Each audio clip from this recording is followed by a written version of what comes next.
ძალიან მომდოხარ, ძალიან. არა, სახელი რომ შეიცვალა. ან გიჩი საერთოდ რა თემაა. ქვეყნის რა პრობლემაა, რომ ცოტა ქართული რაღაც ნორმალური დაიწყო. თქვენ გინდათ უკეთეს ქვეყანაში ცხოვროთ თუ რაღაც კარგ სახელს მისცეთ ხმა? პარტიას ირჩევს სახელის მიხედვით, არ თქვენიათ მართლა?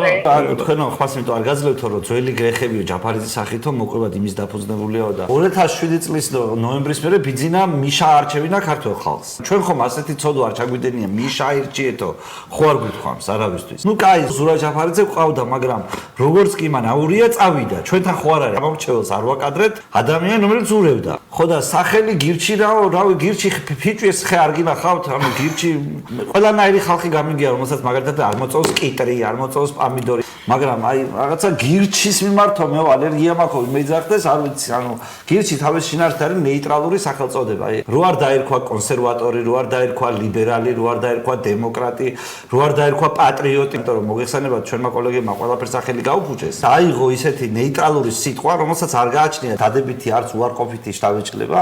მთელი პრობლემა მაშინ გომარობს, რომ ვიღაცა კაცი წავიდა ჩვენგან, სახელი იგივე დაერქვა, რაც ჩვენ გვქვია. თქვენ ახლა მეუბნებით, რომ სახელი შეიცვალეთ თქვენო და წარმოიდგინეთ, ამდენი გიყურებია ჩვენთვის, ამდენი იცით, რომ იგივე ხალხი არ ვართ, არ გინდათ რომ გვაკადროთ იგივე, რასაც ჯაფარიძეს აკადრებდით. სახელი შეცვალა რა შუაშია მაშინ.